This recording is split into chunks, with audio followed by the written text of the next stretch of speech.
So now I am going to talk about the time dilation. Is a very important consequence of Lorentz transformations. Lorentz transformation, right? So again consider two frame of references. This is one frame of reference and there is another frame of reference.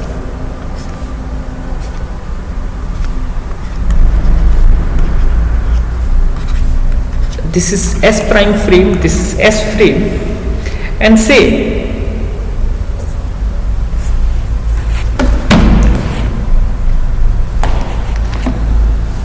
it is Z, it is X, it is Y, and here it is X prime, it is Y prime, and it is Z prime. So say there is a clock, and using this clock I am observing some event, and this clock is moving with the velocity v with the S prime frame, right? So for this, consider a frame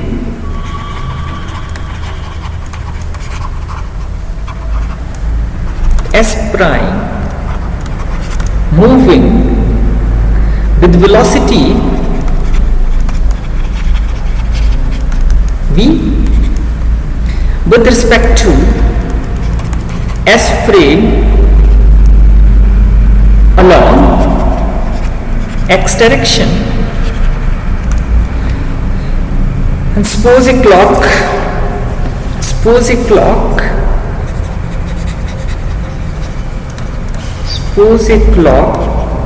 is at rest, suppose a clock is at X prime is S prime, suppose a clock is at X prime in frame S prime, and thus note this point, this is a very important, thus clock seems to be stationary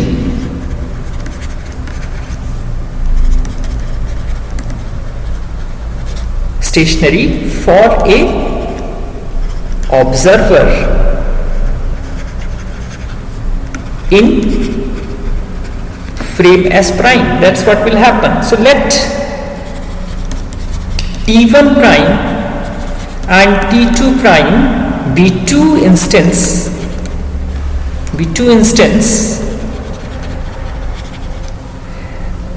of time recorded on this clock, and which is clock by the observer in S prime, right? So then time interval delta t prime in this frame of reference, that is S prime frame of reference, can be noted down as T2 minus T1 prime. But for an observer,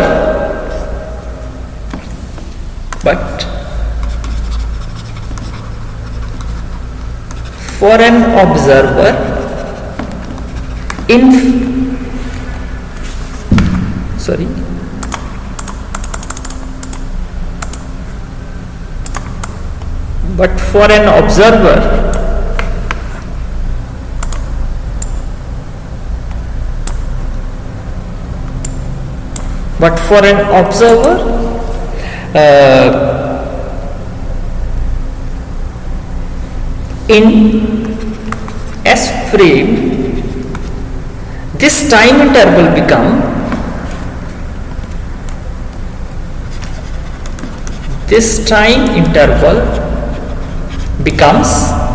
that delta t is equal to T2 minus T1, and let us see what will happen to it now. So T2 minus T1, and say it is equal to T2 prime plus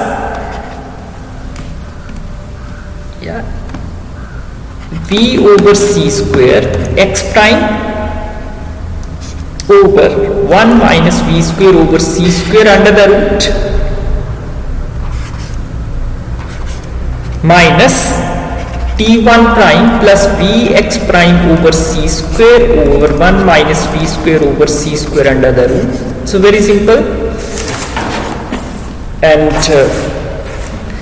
it can be written as t2 prime minus t1 prime plus vx prime over c square minus vx prime over c square, both put together, and this make it negative, and this will cancel out with it, and in the denominator will remain 1 minus v square by c square, and 1 over 1 minus v square by c square under the root. It is nothing but it is gamma. So I can write down that it is equal to t2 prime minus t1 prime multiplied by gamma, right? That's what we are getting. So therefore delta t seems to be gamma delta t prime. Here gamma is greater than 1, which implies delta t is greater than delta t prime. This is the consequence of it, and let us see what does it mean. Let us try to understand that what is the significance of it. This means that, this statement means that time interval as observed in moving frame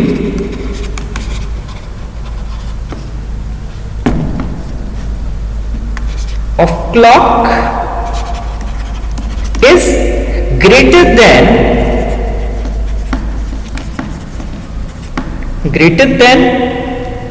1 observed in rest frame of reference.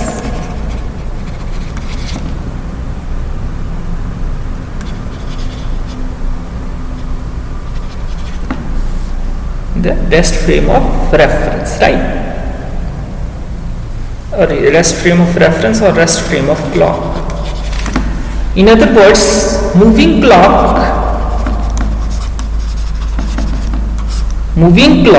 appears to run slow. Because this delta t is basically, it is the time interval for the moving frame, and this is for the delta t is the time interval for moving frame, and delta t prime is the time interval for rest frame. Because clock seems to be at rest, because clock is moving with the same velocity with which frame is with which the frame is moving. So that's why this delta t prime seems to be the rest frame, and for the clock it seems, right? And delta t is the time interval for the moving frame, right? So that means this phenomena is known as time dilation. So this is a very important consequence. So that's all for this lecture, and in the next lecture I will talk about experimental evidences for length contraction and time dilation. So that's all for this lecture.